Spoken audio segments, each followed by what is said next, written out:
तो हम कंटिन्यू करते हैं। आप अपने दिन की शुरुआत कैसे करते हैं?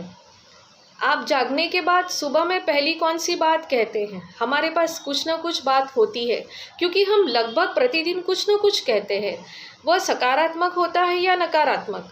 मुझे याद है कि जब सुबह मैं जगती थी तो एक आह के साथ कहती थी, ओ एक और दिन।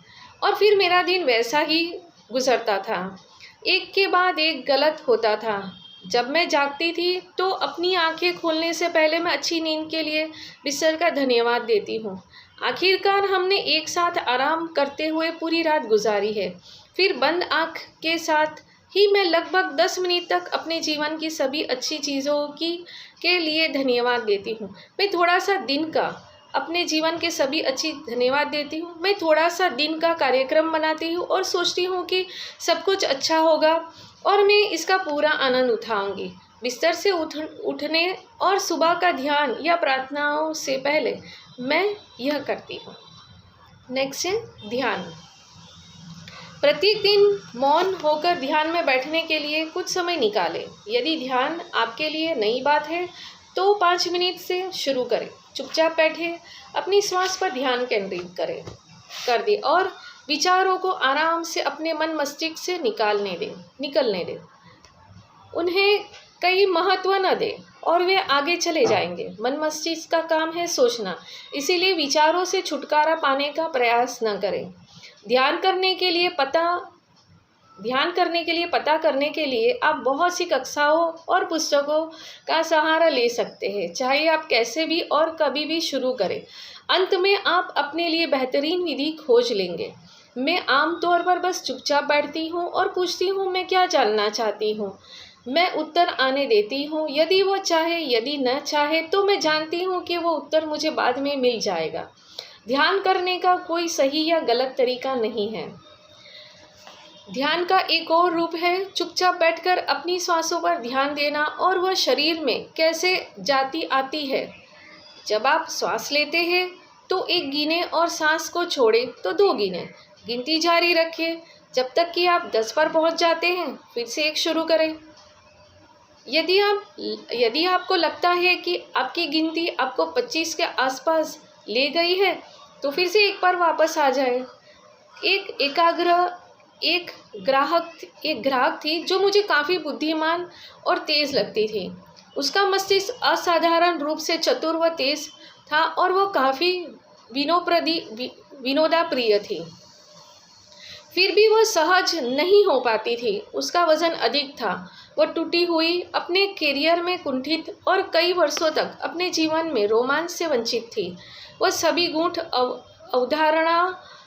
अवधारणाएं तेज़ी से सीख सकती थी। वे उसके लिए काफ़ी महत्वपूर्ण थे।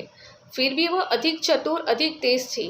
वह जिन विचारों को इतनी तेज़ी से क्षणिक आधार पर ग्रहण कर लेती थी, उनका पर्याप्त समय तक अभ्यास करने के लिए अपनी गति काम करना उसके लिए कठिन था।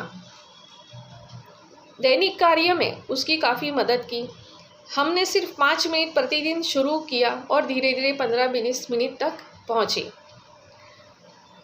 नेक्स्ट टॉपिक है दैनिक प्रतिज्ञाएं। 1 या 2 प्रतिज्ञाएं लेकर उन्हें दिन में 10 या 20 बार लिखें। उन्हें उत्साह के साथ जोर से पढ़ें। आपकी शपथों का गीत बनाएं और उन्हें खुश होकर गाएं। अपने मन मस्तिष्क को दिन भर एक प्रतिज्ञाओं पर जाने दें। लगातार इस्तेमाल की जाने वाली प्रतिज्ञाएं विश्वास बन जाती हैं और वे हमेशा लाभदायक होती है। कभी कभी तो ऐसे रूपों में परिणाम देती है जैसे कि हम कल्पना भी नहीं कर सकते।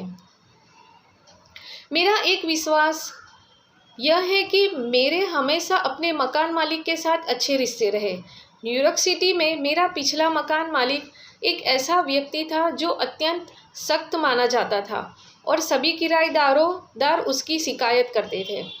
जिन 5 वर्षों में मैं वहाँ रही, मैंने उसे सिर्फ 3 बार देखा। जब मैं कैलिफोर्निया जाने का फैसला किया था तो मैं अपना सारा सामान बेचना चाहती थी और एक नए सिरे से अतीत से किसी जुड़ाव के बिना शुरू करना चाहती थी। मैंने इस प्रकार एक प्रतिज्ञाएं करना शुरू किया कि मेरा सामान आसानी और जल्दी बिक जाएगा। यह काम बहुत आसान है। सब कुछ बिल्कुल बिल्कुल ठीक चल रहा है। सब कुशल है।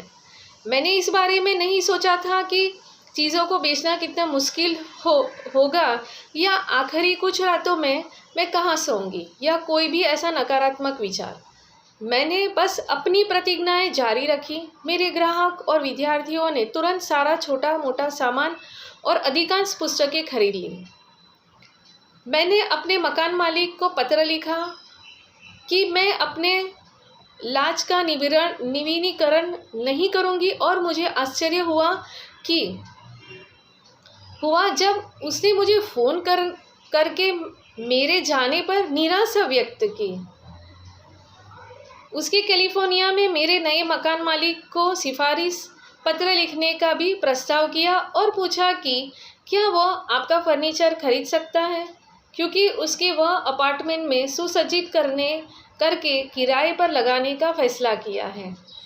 मेरी चेतना ने दो विश्वासों को इस प्रकार से साथ ला दिया जिसकी मैं कल्पना भी नहीं कर सकती थी। मेरे रिश्ते अपने मकान मालिक से हमेशा अच्छे रहेंगे और सब कुछ आसानी से जल्दी बिक जाएगा।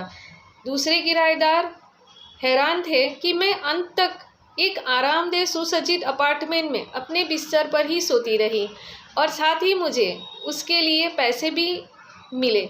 मैं वहाँ से कुछ कपड़ों और अपने जूसर, ब्लेंडर, हेयर ड्रायर एवं टाइपराइटर और साथ ही एक बड़े चेक के साथ निकली और आराम से लॉस एंजलिस की ट्रेन पकड़ी। तो देखा दोस्तों, उन्होंने कितनी बढ़िया बात यहाँ पर अपनी ही शेयर करी है कि हम पॉजिटिव अफर्मेशंस के साथ में, पॉजिटिव सोच के साथ में नामुमकिन चीज़ भी मुमकिन कर सकते हैं। जो मकान मालिक सबके साथ में नेगेटिव रहता था, उनके लिए बहुत पॉजिटिव रहा, और वहाँ से निकले जब, तो वो पैसे लेकर निकले और उनका सामान भी बिक गया। तो बस इसी तरह से आप भी अपनी लाइफ में पॉजिटिव रहिए, और ये जो छोटी छोटी बदलाव है उसको लाते रहिए, तो देखिए आपकी लाइफ में भी चमत्कार होंगे। ये वीडियो में इतना ही। Thank you for watching. मिलती हूँ नेक्स्ट वीडियो में कंटिन्यू करते हुए।